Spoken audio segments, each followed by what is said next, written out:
Hello and welcome to another Quarantine the Past release roundup. I'm joined by Juan Rodriguez to talk about the album releases from April 2023.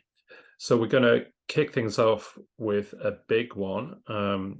We'll start by talking about The National, who released I don't really know how many albums the National have released. It must be getting on Maybe for... their eighth record. Yeah, I should have looked that up. That would have been an Yeah. important and valuable piece of research. But at this stage, I kind of feel like that is part of the problem. I've sort of lost count and lost a little bit of interest. I didn't enjoy this record. I felt it was just the sound of a band turning in diminishing returns, working in a comfort zone, bringing in guest stars to try and make things a bit interesting and bring a bit of something new. But even the guest spots I kind of felt just sounded very much like National songs. There was one song on here that I did enjoy. It was Eucalyptus, which I felt sort of had that classic sort of slow build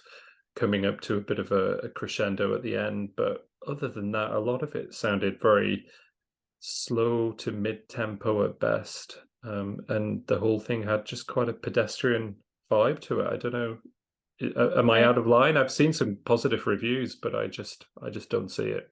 I think with a band like The National, you will see some positive reviews regardless of what they release, is because of the high volume of people that are writing about it. But I think you're onto something with the collaborations, because I feel like with the previous one, it was a similar situation where they pretty much, Matt Berninger was pretty much in the background and he had a lot of singers pretty much taking over. So I think you're onto something in terms of how it doesn't sound like a genuine band effort in a way, and I feel the same way when I listen to it. There's something lacking there. It doesn't have the same punch as kind of their you can call their Imperial phase, right? When they were kind of unstoppable, like Boxer, High Violet. I'm not super fan of High Violet, but I still understand why people love that record. So it just feels like it's been downhill from that point, doesn't it? And I know they get a lot of this, a lot of jibes about this sort of sad dad vibe that they have, and I kind they do it well. Yeah. They do it well, but I think it's almost becoming a parody now. They're almost sort of leaning into it a little bit too hard. And I'm a 41-year-old guy. I'm basically a divorce away from being the target audience for a National record. So if it isn't appealing to me, who is it appealing to? Yeah, I feel like with me at least, they've had their peaks and troughs. Like one of my favorite records of theirs is Sleep Well Beast, and I think what made it a little more distinctive was like the use of electronics, but it was in a way that was subtle. So it kind of fit their MO in a way. So, but again, the themes are getting a little repeated, right? Yeah. And you see it a lot here. Last one, it's kind of the same thing. So yeah, it's like how many breakups can one guy have to write about? I mean, before you start asking questions about what's going on with this guy. I think there's a couple of records from these more established artists, sort of legacy acts this month, and I think there's a little bit of a theme of how to grow old and how to age as an artist. And often what we see is a slowing down, a more sort of serious lyrical themes. We saw one of the records I reviewed was the Everything But the Girl record, and it kind of feels like bands who are a little bit older are sort of praised for acting their age and being kind of serious and responsible. And I kind of want to see people growing old a bit more disgracefully in my music, and showing that, hey, we're in our 40s, we're in our 50s, but we're still going to make some interesting, challenging choices. And I haven't seen much of that from the more established acts releasing music this month. It's all felt quite safe and expected. Yeah, I heard that record too, the Everything But the Girl one, and yeah, it just sounds a little bit out of time to me. It kind of sounds like a 90s, early 90s club record, and which again, there's so many good music from that time. You can do a whole mixtape out of them, but it doesn't really resonate with me when you're kind of resting on your laurels a little bit. And it feels a little lackluster for sure. I'm not sure if I would go super like this album is a complete failure necessarily, but it's leaning a little below the mediocre spectrum for me. It's just kind of underwhelming. Absolutely. And and you can get that, can't you? You've got a fan base. You don't want to alienate them by particularly that band who hasn't released a record in 20 odd years. You can't just progress 20 years worth of kind of creative progression without showing all the steps in between. It would be a bit of a bewildering thing, but it just felt like a pretty stale retread to me, that one. But anyway, that's two rather negative starts, isn't it? So shall we talk? Let's go positive. Let's talk. What do we have here? Let's talk about your record of the month. Ooh, okay. So you know what? We kind of talked a little bit about it on the podcast, but it probably has to be Daniel Monkman's record with Zoon. Yeah. It's it's one of those records where it just hits you in a sweet spot in terms of comfort zone, but there's so much behind it. And I think I was talking with you previously about how that descriptor shoegaze gets thrown out a lot. Mm-hmm. And I think Monkman really does something really special. Like they taps into a very special side of shoegaze that approximates what Kevin Shields used to do. Yeah. Not in the same way. I don't think they're necessarily equal, but a lot of bands don't do shoegaze very well. If anything, they kind of do less treble, right? Or the reverb just doesn't sound as punchy. Yeah. And so there is a mix of that, but it also has a little bit of hypnagogic kind of ambience that kind of reminds me of like 2000s bands, like kind of like the chill wave era, but a little bit more like the indie rock side of chill wave. I got a bit of spiritualized in that as well. That sort of like druggy spiritualized sound. I think you're totally right.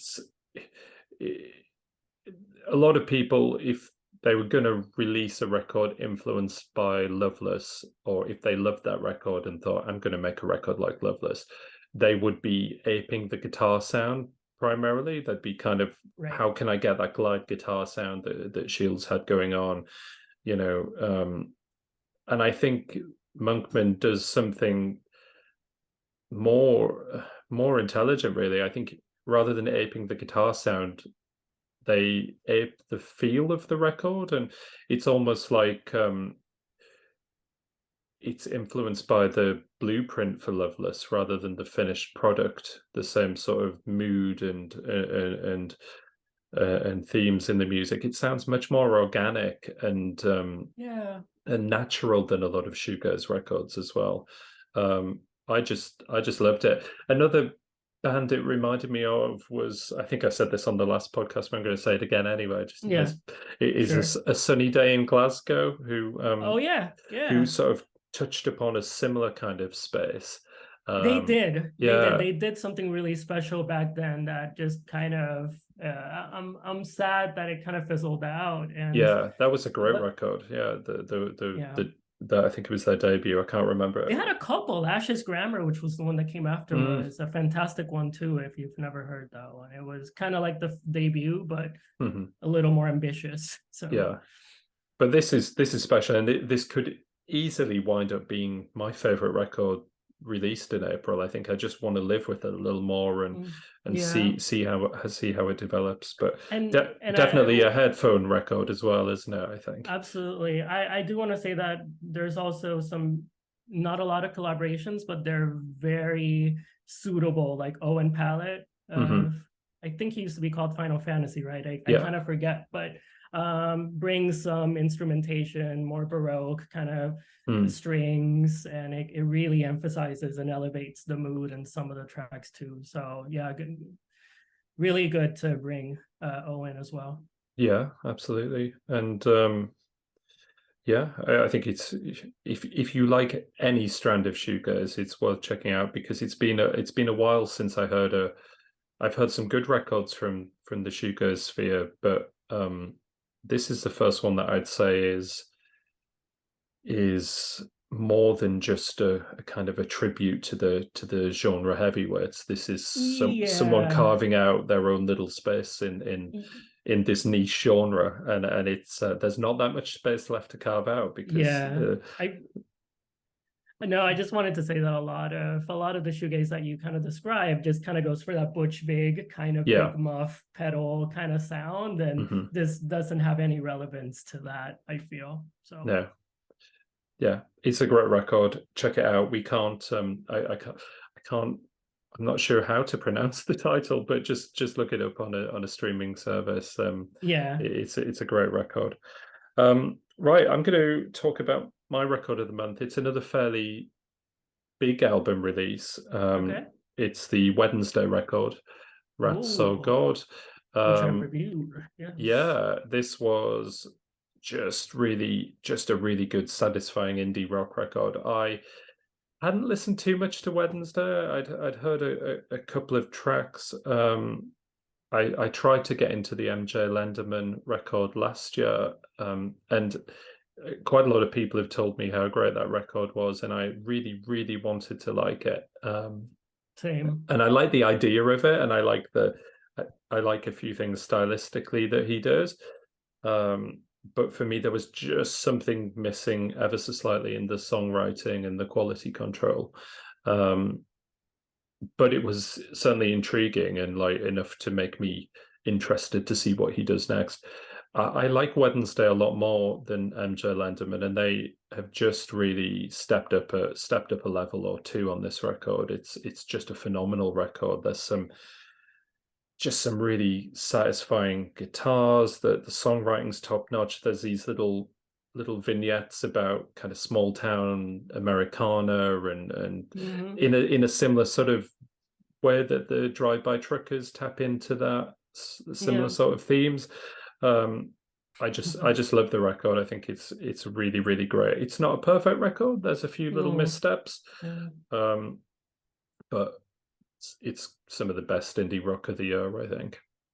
I think I just like this record more because I just like Carly Hartzman's songwriting more than MJ's, and this is mostly her project. So I think I will say this record is a little front-loaded in my opinion. I think like the first 5 tracks are kind of flawless. It's kind of like remember that Phoenix album, Wolfgang Amadeus? I feel like it's the same thing where the first 5 tracks are kind of flawless, and then it just kind of I mean, not completely. I'd still like this record a lot overall. And again, same thing. I really like her songwriting. Her lyricism is great. It's very gritty. I think I called it ashy poetry in her because it's very much about the everyday and like you said, Americana.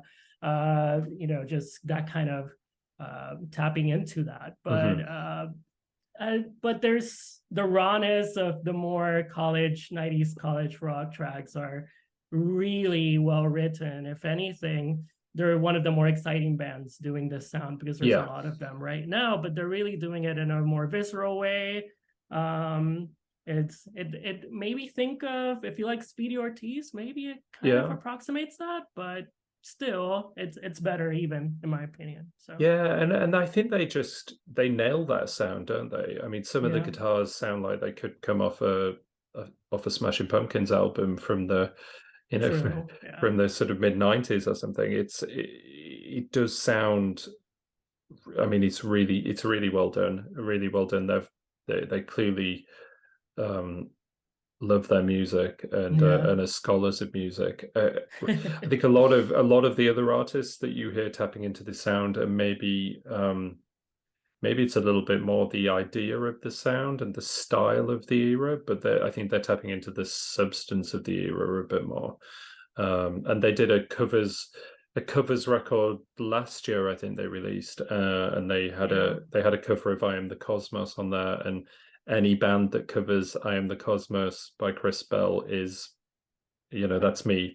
I'm intrigued at that point. So I think it taps into two favorites. They also covered a pumpkin song, and so that's catering to me. So they're definitely trying to get our approval. They're basically they're making the records for us, Juan. I think that's what's happening. So. And we're here for that. We enjoyed it. So that was my record of the month.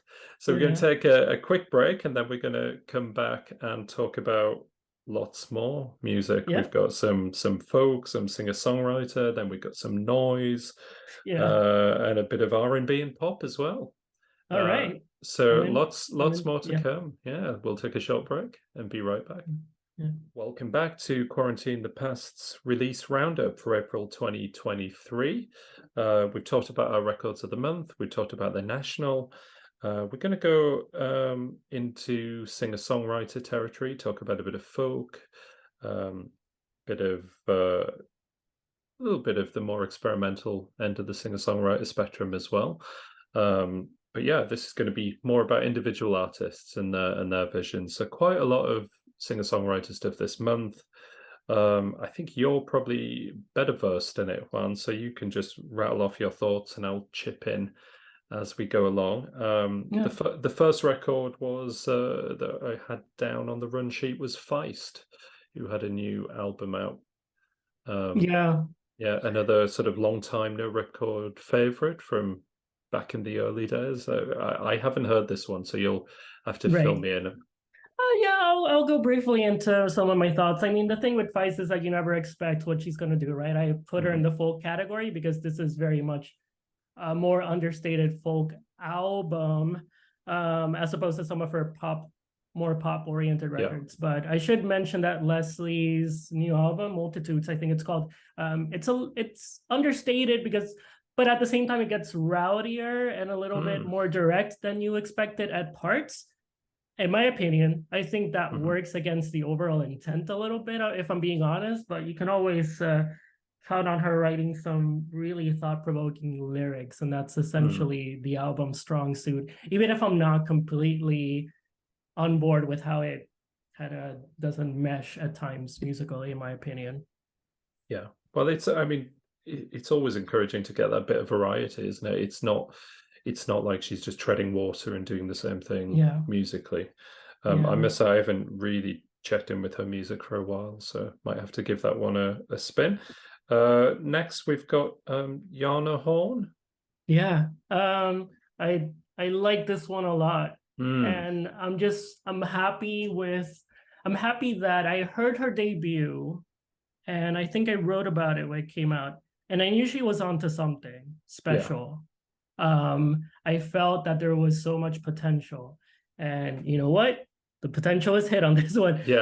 So I think The Window and the Dream is called. I think it's such a noticeable step up. It's a record that I'm still peeling layers because it's so rich and enchanting. I think this one has like more jazz meets folk elements. Maybe Nick Drake a little bit, but blended it with some Baroque instrumentation. But it's very playful too. I think there's a lot of variation throughout, especially the guitars. This album has like some of the most like succulent kind of tones that you'll hear from the guitar all year. And I don't know. Here's the thing, David, like, why are people listening to Boy Genius when there's music this enchanting? I know. It feels like it's such a crime, and it's only 30 minutes long. 30 minutes. So why wouldn't you? I really enjoyed this. I saw that this, I think, was your highest rated out of all the singer-songwriter records this month. So I thought, if I'm going to listen to one, it better be this one. And that you've nailed it, really. And your enthusiasm shines through. And I think you're totally right about Boy Genius. It's not about that being. It isn't a bad record. I wrote a review. I think it was a fairly balanced review. There are some high points on there. I don't want to go over that too much, but there are so many really, really captivating and talented female singer-songwriters doing all sorts of different stuff. And my sort of top 30 records of the year list is full of them.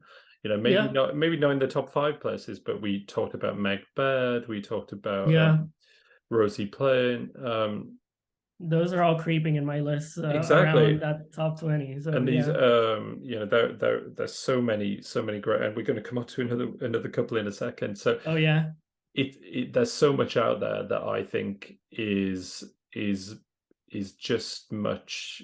There's much more depth to it, and much more creativity, and sonically much more interesting as well. It's not just about the songwriting and the lyrics. I thought sonically the Boy Genius record was a little flat and a little bit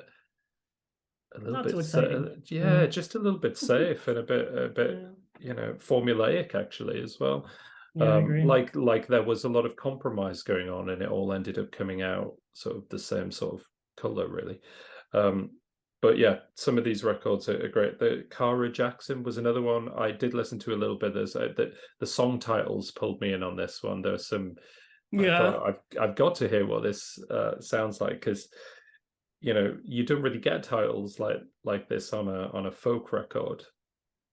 No, and I think it kind of taps into just Cara's more modern approach to what is essentially a very American traditional folk album. I wouldn't even say, like, think about even before Bob Dylan, you know, like all the influences that Bob Dylan kind of adopted in the 60s, like go even as far as back, things like Lead Belly, for instance. So I think so it's really good in that respect, and the lyrics are very poetic. But I think I will say the only thing that I'm struggling with a little bit is her singing, which is certainly distinctive, but it feels a little flat for me at times. And you can, you know, and you can kind of go back to maybe she sounds a little like Nina Simone, which I kind of got that vibe a little bit in her singing, but it doesn't sound as emotional in my opinion at times. But I will say, like, some of the songs are very interesting. There's a track called The Rat, which sounds like this kind of like Van Dyke Parks kind of song cycles.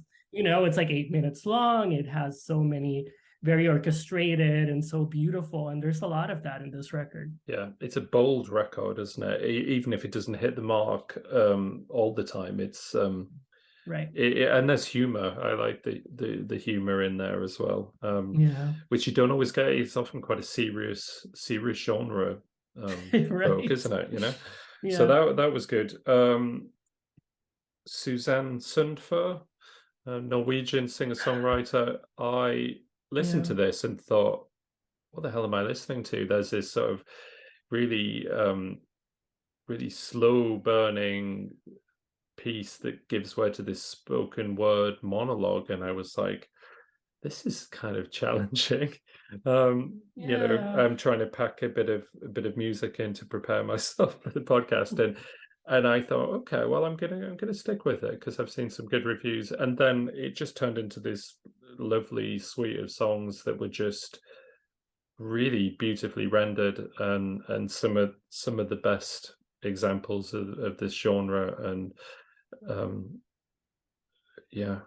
love the mid section of this record, and it's kind of bookended by these weird spoken word bits that I didn't see how they fit really. But I think the good stuff on here is worth hearing. Yeah, and I feel like I don't have that much to add. I think you kind of hit the nail on the head there. I don't know. I feel like that's pretty much how I feel.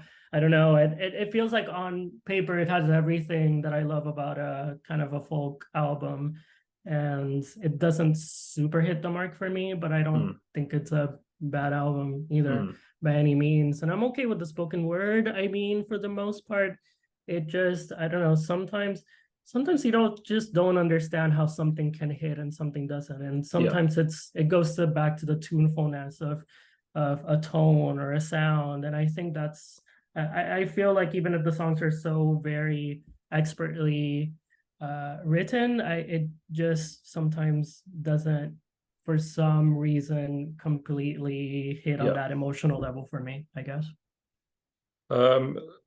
Last one from this this sort of category is The Tallest Man on Earth. I haven't really checked in with the tallest man on Earth since in a while, since right? 2010. I think it was the King of Spain. The Wild Hunt was the Wild Hunt. King of Spain record, was one of the songs. Was the singles, yeah. And yeah. I like he had this sort of frenetic strummed acoustic guitars and this quite sort of quite a whiny vocal that still kind of worked, but was a little bit grating as well at the same time. But the songwriting kind of sort of overrode that really for me. But I love that record. Wild Hunt, it's a great record. Yeah, and I've got it's the album I was listening to around the time my oldest son was born. He's now 13, so that shows how old the record is. Wow. But I always it's a record that I put it on and I'm back to that time, you know. So it's a special album for me on a personal level. And yeah, I listened to this one, and vocally, I found his voice had changed quite a lot. It seems much cleaner and a bit more melodic now, a little bit less jarring. Things have slowed down a little bit, but it still sounded like a pretty decent record to me, this one. It is. I mean, nothing too special about it. I think the more distinctive aspect of this record is that he has a full band this time around, which is something that I don't think he'd ever done. So it kind of adds a new dimension to his music. But other than that, I mean, you know, there's nothing too distinctive about it. But I did give it a listen, and it sounded agreeably pleasant, I guess, when I heard it. Yeah, there's nothing wrong with it. There's nothing it's wrong like it's coffee shop kind of album. I'd be down to hear it for sure. Yeah, that sort of high 6, low 7 out of 10 kind of range. Absolutely. Right, let's inject a bit of noise, I guess. We'll go through some of the noisier stuff. We're going to go first to Blondshell. A lot of noise about this record as well as the noise. A lot of hype. One of those artists that is sort of simultaneously kind of a small artist on the face of it, but also just seems to be everywhere. And you think, like, you know, quite a sort of ground up marketing push, really. Lots of people talking about this.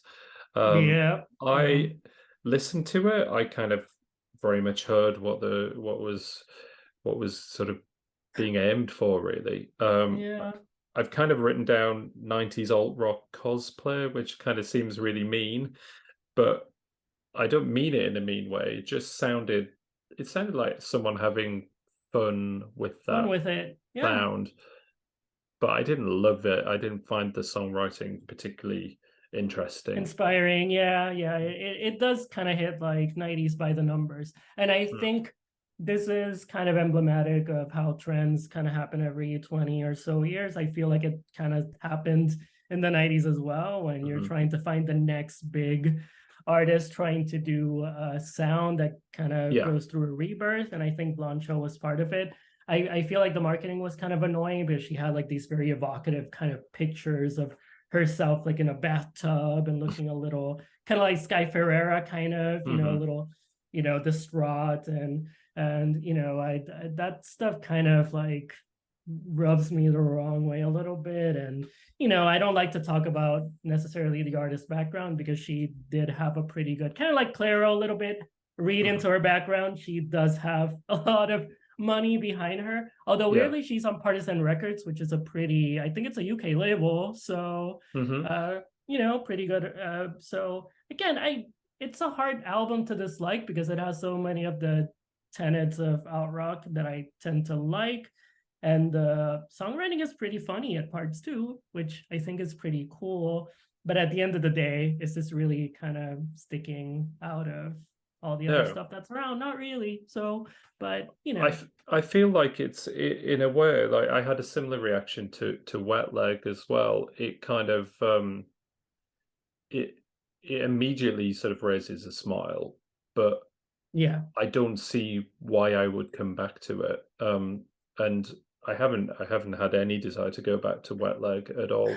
And I didn't particularly enjoy the album or understand the kind of the response and the fact that people were still so excited about it come end of year. Really, these just feel like very of the moment. You know, I'll hear it, I'll go, yeah, it's pretty cool, and then I'll never think about it again. I'll listen to something else. And I don't think I'll be coming back to this, but I don't dislike it. Yeah, got a couple of other records that I haven't heard, so you can tell me about them. First one is Facts.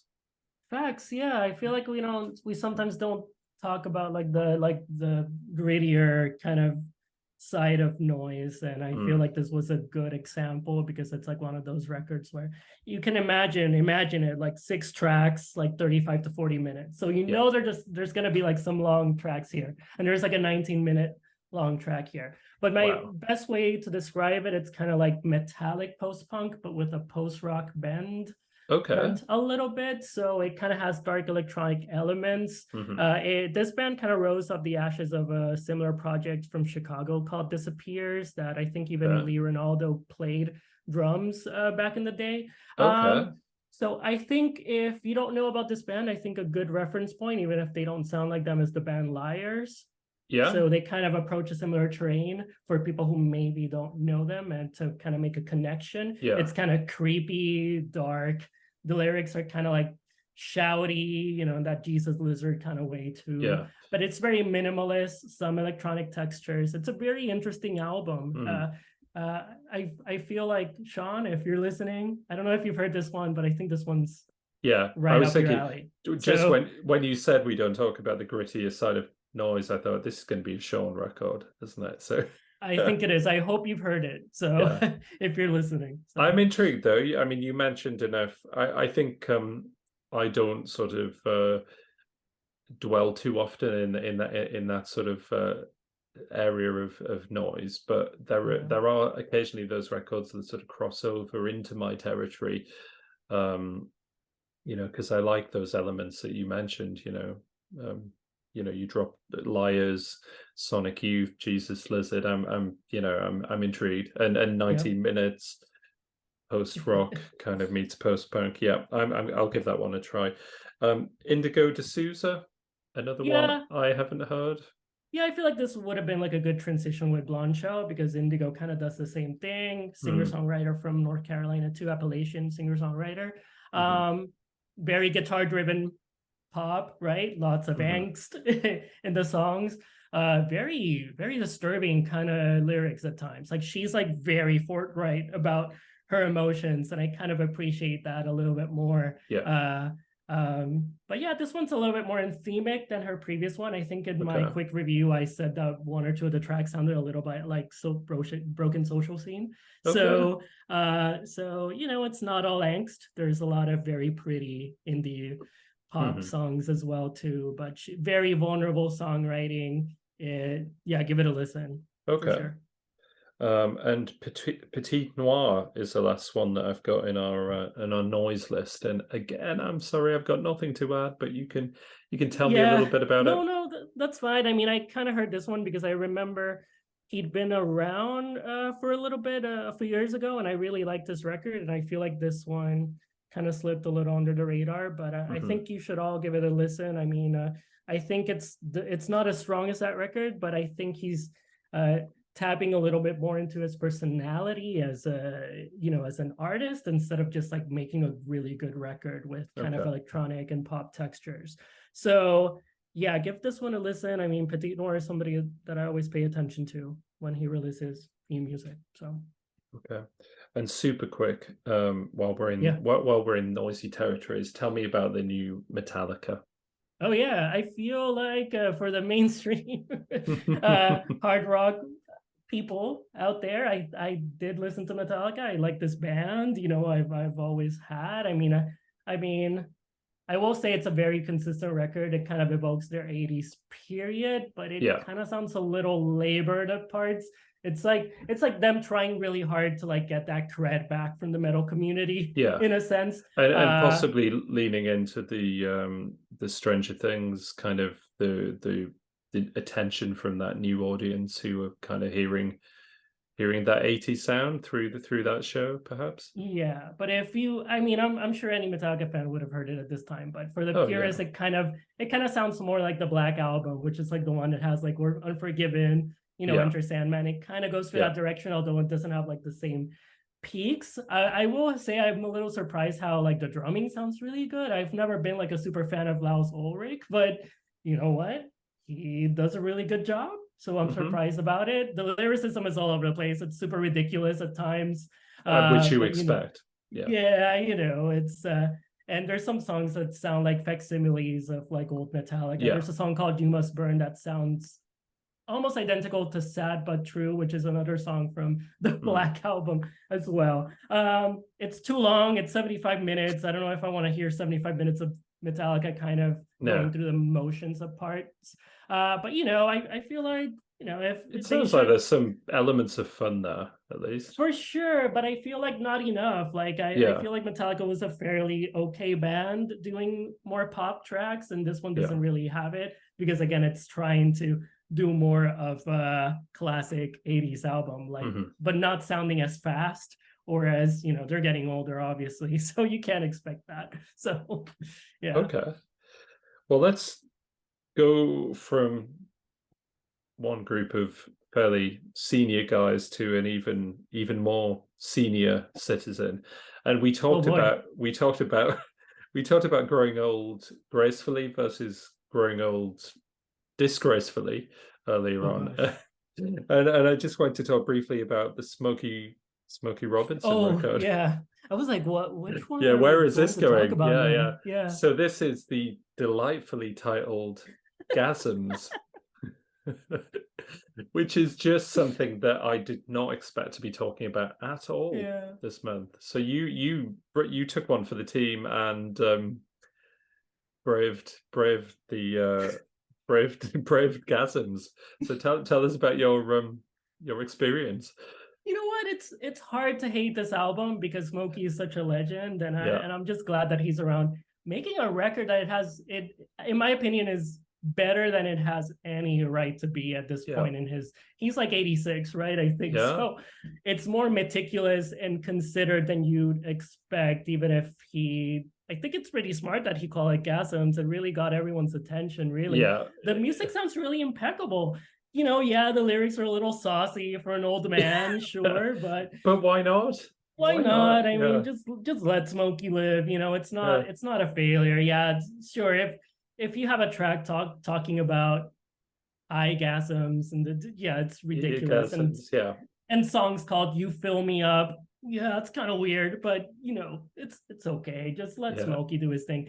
Better than I expected. Not not an amazing album by any means, but if you want a little bit of that 70s soul, kind of with a modern-ish take, sounds pretty good. And you know what? I mean, that's kind of what I'm getting. This isn't what I want the National to do, so please, God, no. But just surprise people a little bit and do something different and have some fun. I hope one day I'm an 86-year-old guy embarrassing my grandkids by knocking something like this out. Perhaps. Although I'm not a music legend and don't have the voice or the pedigree, so it's unlikely to happen. But very interesting, very wild. I thought it was a joke. I didn't think it was real, and it was. I think everyone did. For sure. So a more modern R&B record that we both enjoyed actually was the Jessie Ware record. This feels like one that we should have Joe here to talk about. I know. This is definitely a Joe record, isn't it? But it is. It's a full-on disco record, right? And really well done record. And I think, and I this is not necessarily our comfort zones necessarily, but I know how to identify a good disco album when I hear it, and this one definitely hits the mark. I think what really makes this album special is just even if it's formulaic in terms of being a disco record, there's so much musical variation in the little details. Like the details in each song are so well done, and I think that's kind of where I'll be honest, I've kind of, I don't know if you know a lot about Jessie Ware. I feel like I've listened to some of her albums and then I've skipped them and then I come back. but I'm glad I'm fully on board with this one because it really surprised me. Not surprised me. I just think it's really well done. It's a proper album as well, isn't it? It's not just it's not 5 singles and a bit of filler. It's just a really quality record, isn't it? That deserves a full listen. It kind of reminds me a little bit of Dua Lipa's Future Nostalgia from a few years ago, that was kind of everywhere and had those similar sort of disco theme, but also the huge pop bangers on it as well. And I think this is like it's like a companion piece to that for me, really. It's like it takes a lot for something to just hit me like this has at the first listen and kind of pull me in and get me interested. It's really phenomenal. And I look forward to hearing Joe talk about it, because he'll probably have a lot more to add than we do. I'm sure we'll talk about it like mid-year. Yeah, I mean, for sure. We're kind of like, it takes a lot for us to get excited about fun, and this is one of those records, isn't it, that just you can't help but smile to. So yeah, great record. Let's go electronica. We've got a couple of albums to talk about in the electronic sphere. We've got Braids, first of all. Braids kind of, I'm not going to talk a lot about this one. It's kind of going through the motions, Canadian band, kind of slightly experimental, but also really digging into very conventional electropop. I think I haven't heard this one enough. I may have heard it once in a couple of tracks. I think there's a track in here that I really like. It's an 8-minute song. I don't remember the title. Listen to it just for that track, but I will, just to be fair, I'll give it more time because, it's pretty decent. It just didn't immediately grab me when I heard it.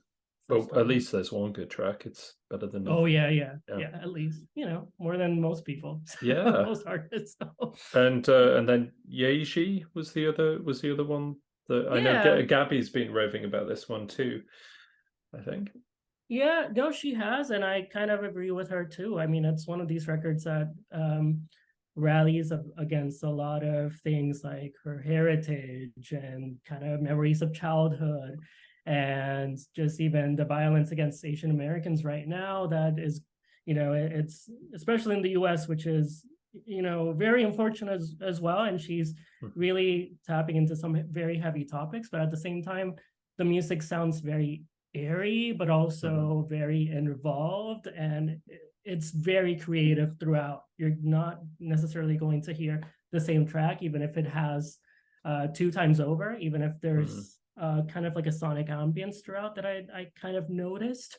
But yeah, this is another one that I like Jana Horn. I kind of want to keep peeling more layers because it's really expertly done, and yeah, I feel like not since like some of like my favorite records from Fortet, I haven't really heard like a very kind of like IDM kind of music that I really like, and she's doing a great job with it. This is the one. Give it a shot. Yeah, I haven't heard it, so I think I just got sidetracked by Wednesday's record and just played the hell out of that, and then I missed half of the month. So that's the danger with finding a record that you really, really love and can't stop playing. We're going to do some quick fire talking, because these are sort of indie pop, power pop. We're just going to rattle through them, and we keep it super brief, I guess. So we've got first Daughter, had a new album out last month as well. Did you check this one out? I feel like I did, and I don't know a lot about this band. Did you kind of heard this one? I haven't really, no. Okay. I think I'd listened to one of their previous records, and I couldn't summon up the enthusiasm for this, really. Got it. Yeah, maybe we should pass on this one because I feel like I haven't heard it enough to kind of give a good opinion on it. So. Okay, let's go. Well, no quicker than not talking about it. No quicker than that. Sorry, folks. We'll do a recap on Daughter later if we can find we'll catch up an avenue to do it. Yeah. Holiday Ghosts. This was a quick band that I stumbled upon on Fat Cat Records. Who we used to do so many reviews of Fat Cat artists. They had a real sort of a real halcyon period of these amazing releases and loads of cool acts. They did a lot of the early Animal Collective releases, but they had a load of homegrown talent on the roster. Haven't heard anything from that label for ages. But Holiday Ghosts, when I heard it, I thought of you because it had a bit of a Django. Yeah, it was Django, but it also had that kind of flying nun, Dunedin sound kind of going on. They're a band from Cornwall in the UK, so small coastal town in the remote Cornish wilds. And I just thought it was just a fun little record. Who doesn't love a bit of Django? Yeah, same here. It's like one of those records where I feel like nothing really like completely stood out for me, but it's definitely in my comfort zone. So I feel like it's the kind of record where if I want to hear 11 tracks with some Django, I will most likely come back to this one. A lot of complaints. It's just not, completely groundbreaking in any way, but I thought it was pretty good from the recommendation that you gave me. You don't always need that, do you? Teleman. Teleman was one that you had brought. Teleman, yeah. I just wanted to say that I was a little frustrated by this one. I feel like Teleman, kind of like another band from the UK that I like called Dutch Uncles. They kind of go navigate electro pop with like an 80s bent. It kind of veers on the artier side of things. And I feel like the songs just aren't there, unfortunately. It kind of I didn't find anything too surprising about this one. And again, I feel like Teleman is a singles band at this point. I don't know if they can completely pull off a full album that I enjoy fully. So. Okay. We've got Superviolet. Superviolet is, out of all the bands that we kind of talked this month, I think this one is more like the 2000s indie folk record thing. Songwriters like Jason Molina and Sparkle Horse it evokes that introspective side with a full band to back it. This band comes from the ashes of like an emo band called the Sidekicks that I used to like. And it has a little bit of that. It's more acoustic. So if you like kind of that Death Cab for Cuties sound, where it kind of has like, it's more mature emo a little bit, give it a shot. A lot of good Django pop tracks here as well. So and a little tuneful and Beatlesque at parts too. So it's the full spectrum, really, huh? Yeah, it's a full spectrum. Bamba. Bamba, this is a band from Portland, Oregon. It's a project of Mexican-American songwriter Luz Elena Mendoza. They first caught my attention in 2019 with a release called Mujeres, which kind of dabbled in sprightly folk with all these kinds of influences, ranging from Brazilian carnival, flamenco, done 100 times better than Caroline Polachek. I thought that was coming. I sense that. So I just want to say, like, whereas that album was a little more experimental, this one incorporates kind of dreamier, flangier production elements with like Latin and conga rhythms as well. I like it a lot. It sounds a little subdued. Fun. Yeah, it is. I mean, it is a little subdued at parts, but it's definitely a grower. It's not super immediate, and not all the songs are in Spanish. It's a combination of English and Spanish too. So it's you don't need to understand Spanish fully to kind of appreciate this record as well. Okay, I'm going to throw another one in. Billy Tibbals. We've also talked about him on the podcast because he was one of my picks. His debut mini album, I think we'll call it a mini album, eight songs, I think, called Stay Teenage, was out last month. It is very much delivering on the promise of his early singles. He really is the crown prince of power pop, and deserves your attention. I think he's just phenomenal. He's just tapping into so many different threads: British Invasion, power pop. There's some, early Supergrass kind of tapping into almost that early Britpop as well. Just really, really great songs. Youthful, fun, exuberant, big guitar solos, lots of fun. Not taking itself too seriously. Great record, and love that. And I'll be reviewing that the website, and actually hopefully doing an interview with him as well at some point soon. So yeah, that was another one. Got time for a couple more, I think. So Babarali, we were going to talk about briefly, another podcast feature. We were both a little disappointed with the record in the end, the full length. Yeah, I think we kind of discussed on that podcast that it was, as an album as a whole, very 2000s kind of, electro pop with kind of indie rock elements, right? I mean, think the era of the mid 2000s when LCD Sound System was a big thing, right? I mean, it kind of and Hot Chip and all these bands, it very much evokes that era. Very nostalgic record, killer 2 or 3 tracks. I don't know if it completely sticks the landing completely, but it's a really good record. I feel like I push for Baba because I he's really onto some really fun. Yeah, when he nails it as well, it's the best stuff on here is phenomenal, isn't it? So Temples, bit of psych rock. Psych rock, yeah.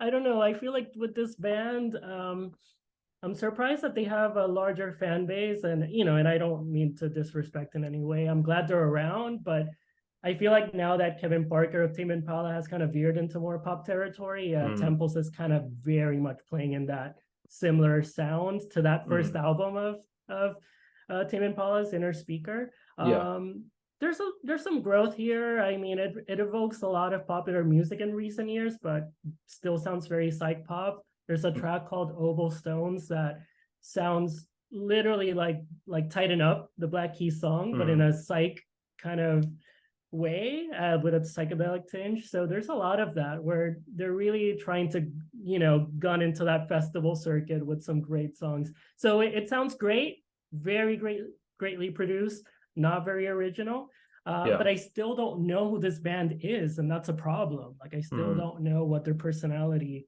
fully is, and that's kind of the problem I have with this album. Okay. I'll throw one more. This was when I was doing my sort of scouring the power pop, the outer reaches of power pop. A band called the National Honor Society, who are from Seattle. They have a record called "To All the Distance Between Us," and it's a really sophisticated. There's a bit of jangle. There's a bit of power pop on there. It's just a lovely record, and the opening track has this really crystalline lead guitar that sort of recalled Tom Verlaine's work in television. That just immediately pulled me in. I was like, "This is interesting." I haven't heard anyone do that as well. So it's an interesting record. Really, just great songwriting, really, and very much the stuff that we love particularly. And if we can't talk about power pop bands on this podcast, where can we talk about them? Right. I have a good one. I have a really good one for next month, but I will keep everyone in suspense. Oh, well, we'll have to wait a month to hear that. So I think that is the month in music pretty much rounded up. We're already, I mean, we're 7 days into May. We're already planning the next one, and there's some good releases coming out in May. There's going to be a few more hip hop records, hopefully, that we can talk about, and plenty more. So yeah, thanks for listening. Thanks for taking in the month of April with us. We'll be back with another release roundup next month, and obviously the usual podcast episodes will be coming thick and fast in between. Okay. Yeah. So thanks, Juan, for discussing these, and catch you soon. Catch you soon. Thank you, David.